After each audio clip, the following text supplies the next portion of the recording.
भारत देशाच्या गृहमंत्र्यापर्यंत ज्यांनी या हत्येचा आवाज उठवला असे बीड जिल्ह्याचे खासदार बजरंग बाप्पा सोनवणे एक सूचना फक्त बाप्पांचं भाषण झाल्यानंतर एकच मिनिट महत्वाची सूचना श्रद्धांजली नंतर होणारे फक्त आपण घ्या बाप्पांचा काळ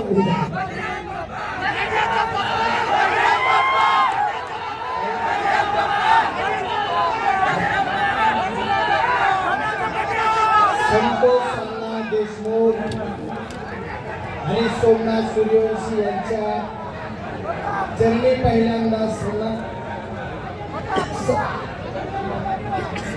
श्रद्धांजली अर्पण करतो। आपण सर्वजण जन आक्रोश मोर्चामध्ये सहभागी झालात याच्यासाठी तुमचं सर्वांचं मनपूर्वक स्वागत करतो आणि आपले सन्मान्य व्यासपीठ।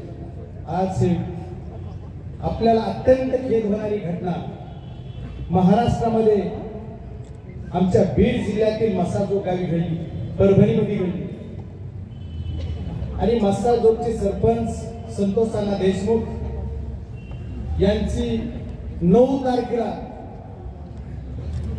किडनॅपिंग करून हत्या करण्यात आली। त्या क्षणापासून आजपर्यंत मी स्वतः पहिल्यांदा बाईट देऊन मीडियाला बोललो। दिल्लीत सेशन चालू असताना तमाम सर्व बीड जिल्हा असतील, सर्व पक्षाचे, सर्व जातीचे, सर्व धर्माचे सर्व लोक आपल्या या आंदोलनात सोबत आहे। आजचा हा आपला जन आक्रोश मोर्चा कुठल्या एका पक्षाचा नाही, कुठल्या एका जातीचा नाही, तर मानवतावादीचा हा मोर्चा आहे आणि आमच्या संतोष अण्णा देशमुख यांच्या आत्म्याला शांती मिळाली पाहिजे आणि यांच्या मारेकऱ्याला फाशी मिळाली पाहिजे ही आमची प्रमुख मागणी आज इथं आहे। बरेच जण पत्रकार बंधूंनी मला विचारलं की तुमचा मोर्चा किती होणार?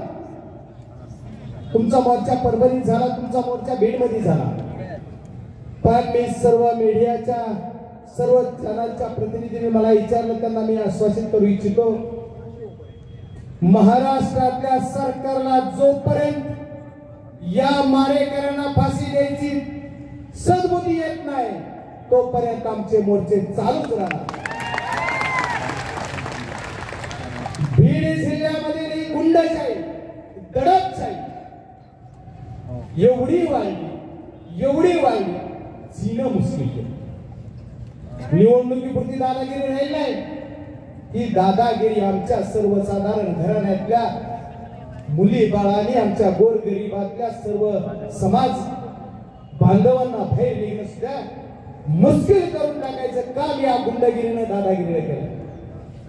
बीड जिल्ह्यामध्ये रेती माफिया, राख माफिया, गुटखा माफिया, मटका माफिया आणि ही खंडणीखोर सर्व टोळी जमायचं काम कुणी केलं तर या काटे आता सुरेशांना सांगतात नाव काहीतरी, अरे त्याचं काय बघा। माझी तुम्हाला सर्वांना एक विनंती आहे, वाल्याचा वाल्मिक झाला, पण आता ह्याचा काय झाला तुम्हीच बघा। अलिबाबा 40 चोर ही सुद्धा उपमा कमी पडत, कारण बीड जिल्ह्यामध्ये जे गुंडगिरी दादागिरी चालवली त्याचाच भाग म्हणून बीड जिल्ह्यामध्ये ही जी घटना घडली संतोष अण्णा देशमुख यांची 9 डिसेंबरला घडलेली घटना जरी असली तर याची सुरुवात कुठं झाली तर आमच्या केज तालुक्यामध्ये 28 मेला 28-24 मे महिन्यामध्ये एक खंडणीचा गुन्हा दाखल झाला गेला आणि तो कॉम्प्रोमाइज करून मिटवला गेला। त्या खंडणीच्या गुन्ह्यामध्ये जे कुणी आरोपी होते त्यांना सुद्धा या खंडणीच्या आरोपात घेतला पाहिजे, कारण त्याची सुरुवात तिथून झाली आणि याचा शेवट कुठं झालाय आज जर आमचे संतोष अण्णा देशमुख यांचा मर्डर करा, टॉर्चर करून मारले गेले। काय चूक होती?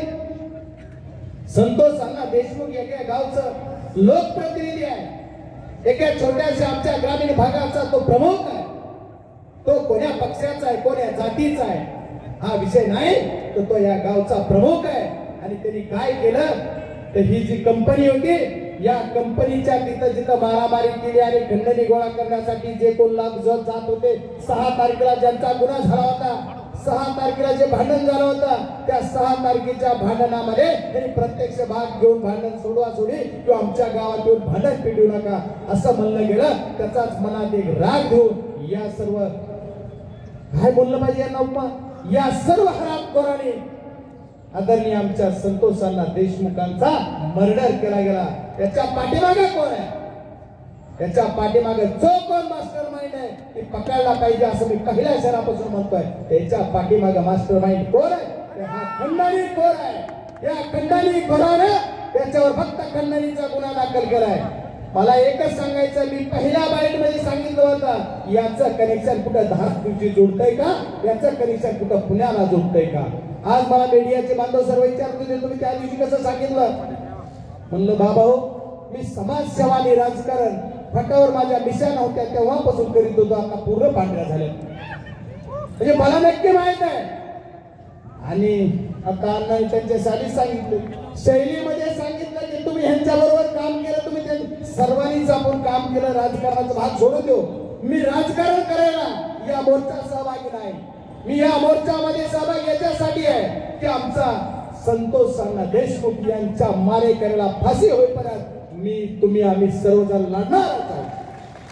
आज सरकार मागापला मानणं आहे की सरकार उपमुख्यमंत्री असा मुख्यमंत्री असा की कुणी असा सरकार म्हणून तुमची जिम्मेदारी काय आहे तर माझी सर्व जनतेच्या बीड जिल्ह्याचा प्रतिनिधी नात्यानं मी आपल्याकडे मागणी करणार आहे.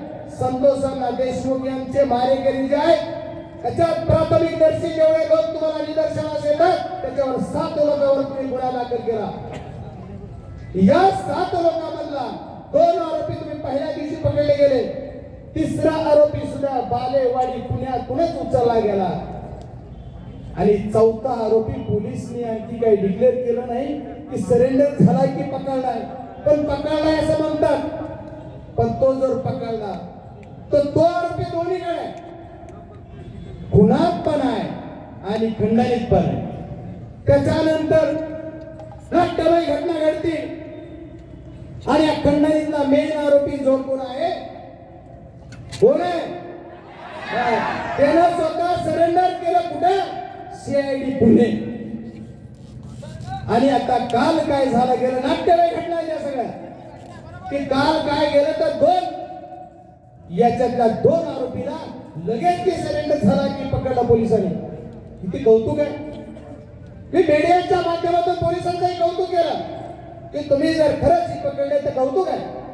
पण माझ्या पोलीस सीआयडी बांधवांना सुद्धा माझी विनंती आहे ज्या गाडीमध्ये हा खंडणीखोर आला ती गाडी तुम्ही आणखी का जप्त केली नाही. जो घेऊन आला त्याला तुम्ही आणखी अटक का केलं नाही त्याला तुम्ही आणखी सहआरोपी का केलं नाही. हे ज्या टोळीचे सर्वजण सदस्य आहेत हे सर्व खुल्यात फिरतात मीडिया पुढे येऊन सांगतायत की आम्ही असं केलं. पिक्चरच्या एखाद्या दिग्दर्शकाला एका डायरेक्टरला सुद्धा लाजूल अशी स्टोरी बनवतात. आमचं अचानक भेट झाली. हा अरे नेमकं काय तू आहे कोण तुझी अचानक भेट व्हायला आणि माझी अचानक भेट झाली म्हणले आणि मग अचानक भेट झाली की मी तिथे गेलो आणि मग माझ्या गाडीत बसले असं असं काय काय तुम्ही मीडियाला बघता. आणि बजरंग सोरडे हे राजकारणी ते रोखते नाही मला त्यांच्यावर काय बोला एवढी नाही वाटत मला. पण तेही बोलले की बजरंग सोरेला प्रसिद्ध पाहिजे का प्रसिद्धीसाठी तो खोटं बोलतोय.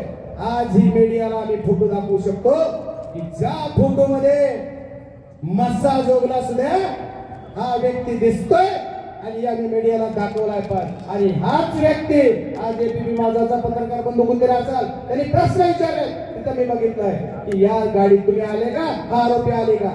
मग एवढं जर तुम्ही तिथं दिसताय ओपन दिसताय तुम्ही म्हणतात आम्हाला प्रसिद्धी पाहिजे जरा अभ्यास करा आणि पुन्हा बोला. ठीक आहे गाडीचा ताफ्यातला फोटो पण मिळेल. ठीक आहे गाडी पण तू माणूस दिसताय.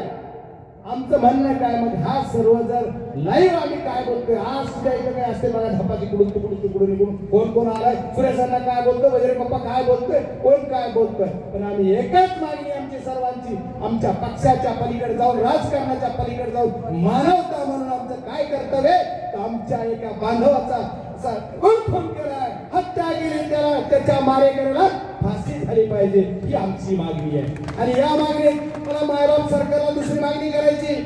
25-25 दिवस 30-30 दिवस मारेकरी सापडत नाही, स्वतः सरेंडर होतात. आणि कोण म्हणते, आणि तुम्ही म्हणता की हे देव, माझं म्हणणं असं आहे, आजची मागणी की एवढ्या दिवस हे काय करत होते. त्यांचा प्रवास ज्या दिवशी गुन्हा दाखल झाला तेव्हापासून तुम्ही ताब्यात घेईपर्यंत हे कुणा कुणाला भेटले, कुणा कुणाकडे गेले, कुणी कुणी मदत केली, त्यांना सर्वांना सर्वरोपी करा. मुख्यमंत्री महोदयांनी सभागृहात सांगितलंय तुम्ही मोकोका लावा. ठीक आहे, तुम्ही जी फॉर्मॅलिटी झाल्यानंतर मोकोका लावा. सीआयडी तपास द्या म्हणले, तुम्ही सीआयडी कडे दिली आणि तुम्ही एसआयटी नेमणार. मला एसआयटी नेमली, तुमचं कौतुक आहे मुख्यमंत्री महोदय. पण एसआयटी मध्ये जे लोक तुम्ही घेतले ते लोक कोण आहेत? पोलीसचे जे अधिकारी आहेत. या पोलीसच्या अधिकाऱ्यांनी ज्या पदावर बसले, ज्या खुर्चीवर बसले, त्या खुर्चीवर त्यांना बसवताना त्यांना कुणी बसवलंय याचा पण अभ्यास झाला पाहिजे. यांना बसवलंय. आणि याच्या बरोबरचे फोटो आज बऱ्याच नेते मंडळी ट्विट केले, आज बऱ्याच माध्यमांनी दाखवले. मी सकाळी एक फोटो दाखवला. हे कोण कोण अधिकाऱ्याचे काय काय संबंध आहेत, तर फोटो कुठला माहित आहे? विधानसभा निवडणुकीतला निकाल लागला त्या दिवसा काळात दिला आहे, आय कार्ड आहे. आणि निकालाच्या दिवशी हा अधिकारी जाऊन जर एखाद्या राजकीय मंडळीच्या तिथं भेटतोय म्हणजे हा तो सालगडी झाला गेला आणि तुम्ही तो एसआयटी ठेवलाय. आदरणीय अण्णा, तुम्हाला वाईट वाटू देऊ नका, पण तुम्ही चांगलं काम करताय. तुम्ही जरा तुमच्या मुख्यमंत्र्याला सांगून लवकर बदला. म्हणले ती बदलायला मला मागणी केली. आज सरकारी वकिलाची आरोप झाली, सरकारी वकील उभारणं कोर्टात काय धसेल आहे. देशपांडे नावाचे सरकारी वकील माझ्या केस मधलेच आहेत. माझ्या होम पिनचं हे गाव आहे संतोष अण्णा देशमुख. हे मी ज्या जिल्हा परिषद सर्कलचं नेतृत्व केलं, जिथून मी निवडून आलो 17ला, त्या जिल्हा परिषद गटाचं हे माझं गाव आहे, हे माझं घर आहे, हे माझं कुटुंब आहे. त्या माझ्या भावाला न्याय मिळण्यासाठी मला पूर्ण झटायचं आहे आणि शेवटपर्यंत झटणार म्हणून सांगितलं. या कुटुंबाला न्याय देण्यासाठी तुम्ही आम्ही सर्वजण भेटतो. मग हे जे आहे तो देशपांडे नावाचा सरकारी वकील जो आहे तो काय मला मी नाही उभारणार. ते घाबरतात. आता ही काय करते रात्री भरोसा नाही. आज सुद्धा बरेच लोक रस्त्यावर यायला घाबरतात. त्याचं कारण काय? तर त्याचं कारण यांची दादागिरी, यांची गुंडगिरी, यांची दडपशाही. ही जर आज लोकांना वाटतंय अण्णा, आज लोकांना वाटतं की उद्या ही बाहेर आलं तर काय, अशी भीती वाटते. किती अधिकाऱ्यांचं मगरुरी आहे. अधिकारी काल एक म्हणलाय, मी जर प्रेस घेतली तर खासदाराची चड्डी राहणार नाही. तर माझं म्हणणं असं आहे, मायबाप अधिकाऱ्यांना द्या. महाभारतामध्ये आमच्या द्रौपदीचं वस्त्रहरण करायला दुर्योधनाला, आताच्या कलियुगामध्ये माझं वस्त्रहरण करायला तू जर येणार असेल तर कोण प्रश्न येतोय हे बी बघू. पण तू तर एकदा प्रेस घे. माझी विनम्र विनंती की तू एकदा प्रेस घेऊन घर तर घर काय करतोस ते कळत तर मला. माझी मायबाप जनतेच्या सर्वांच्या साक्षीनं सांगणं आहे, एकदा घे प्रेस. माझं काय 2 नंबर उघडे कर, माझं काय लंबडे तू उघडे कर, माझे कुठं पैसे गैर काढून येत उघडे कर, माझं काय काय उघडे कर. पण तुझं तर कायच राहायचं नाही. तुला काय झालं? अँटी करप्शनला पकडलं, अँटी करप्शन पकडलं की लगेच पीड ट्रॉफिक नळदुर्गचं ट्रॉफिक लगेच 2 महिन्यात जिथं जागा नाही तिथं तुला पोस्टिंग. तुला कशी दिली? तू कुणाबरोबर निर्माण आहे? तुला कोण? आणि असा कसा बोलू शकतो? त्याचं उत्तर येणाऱ्या 2 दिवसात कळेल की त्याला म्हणलाय काय काय करत ते त्याला मिळेल. जाऊ द्या, तो विषय सोडायचा आहे, मला त्या विषयावर जायचं नाही. आपला मूळ उद्देश काय आहे? तर संतोष अण्णा देशमुख यांच्या आत्म्याला शांती मिळाली पाहिजे, त्याच्या मारेकऱ्याला पकडले पाहिजे, हे गँगवॉर संपले पाहिजे. हा सामूहिक गुन्हा समजून मुख्यमंत्री महोदयांना माझी विनंती आपल्या सर्व वाहिन्यांच्या माध्यमातून. मुख्यमंत्री महोदय, मला कुणाचं राजकारण करायचं नाही. मला कुठल्या एखाद्या उपमुख्यमंत्र्याला मुख्यमंत्र्याला बोलायचं नाही. सरकार म्हणून तुमची जिम्मेदारी आहे. तर तुम्ही काय केलं पाहिजे? तर सरकार म्हणून एकच काम केलं पाहिजे, त्यांना सामायिक सर्वजण जेवढे आले त्यांना सर्वांना तुम्ही ताब्यात घेतलं पाहिजे. परवा आमचे मंत्री महोदय म्हणले माझा काय संबंध राजीनामा द्या. आता अण्णांनी दाखवली, किती नीतिमत्ता दाखवली.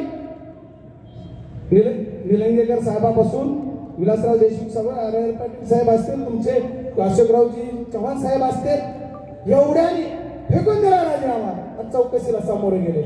अहो तुमच्या मंत्री महोदय, तुमच्या एखाद्या पीएचा जर व्हिडिओ उद्या बाहेर आला पैसे घेताना तर वाईट वाटू देऊ नका किंवा आश्चर्य वाटू देऊ नका. उगाच बोलत नाही. मग तुम्ही कसं म्हणता माझ्या कसं मग तुम्ही पहिल्या दिवशी डिक्लेअर केले हा माणूस माझ्याशी संबंधित आहे. निर्लज्जपणा. अरे सर्व दुनिया भेटायला येते, सर्व दुनिया. आणि या संतोषांना देशमुख आम्ही कुठे राजकारण करतोय? ते माझं एवढं कवळे मुलं आहेत लहान ना, यांच्या डोक्यावरचं वडिलाचं छत्र गेलंय, आमच्या माऊलीच्या वडिलाचं छत्र पतीचं छत्र डोक्यावरून गेलंय आणि तुम्ही सांत्वन भेट तरी दिली नाही. एवढी तरी तुमचे संविधान पाहिजे. तुम्ही 2 मंत्री मिळालात आमच्या जिल्ह्याला आणि तुम्ही काय केलं तर साधं भेटायला सुद्धा येऊ शकत नाही. ही आमचं खऱ्या अर्थानं तुम्ही ज्या मंत्रिमंडळात तुम्ही ज्यांनी घेतलाय कोणी त्यांची खऱ्या अर्थानं त्यांची जिम्मेदारी ह्यांना काढायची आणि ह्यांची जिम्मेदारी स्वतःहून बाहेर पडायची. पण यांना तेवढी संवेदनशीलता नाहीये, त्या प्रकरणाची गांभीर्यता नाहीये. म्हणून मी एवढंच सांगेल की आपल्याला सर्वांना जास्त काही न बोलता तुम्ही एवढा प्रचंड जनाक्रोश मोर्चा काढलाय. या संतांच्या भूमीमध्ये ज्यांनी शिवस्वराज्याची स्थापनाची सुरुवात म्हणायला जिथून झाली, संभाजीराजांचा जन्म इथं झाला, अशा एवढ्या संतांच्या भूमीत पुण्यातून झाली. आमची सुद्धा बीड जिल्ह्याची भूमी जर विचार केला तर सुसंस्कृत भूमी म्हणली जाते. पण त्यांना गुंडांचा अड्डा बनवायचं काम केलं आणि त्या गुंडांचा अड्ड्याचा मारेकरी इथं बसायला आहे. ते जरा तपासा. आणि पोलीस यंत्रणेने ह्या पुण्यामध्ये त्यांचं कुठं कुठं काय काय झालं, सुरुवातीचा व्हिडिओ कुठून आला, शेवटचा व्हिडिओ कुठून आला हे सुद्धा बघितलं पाहिजे.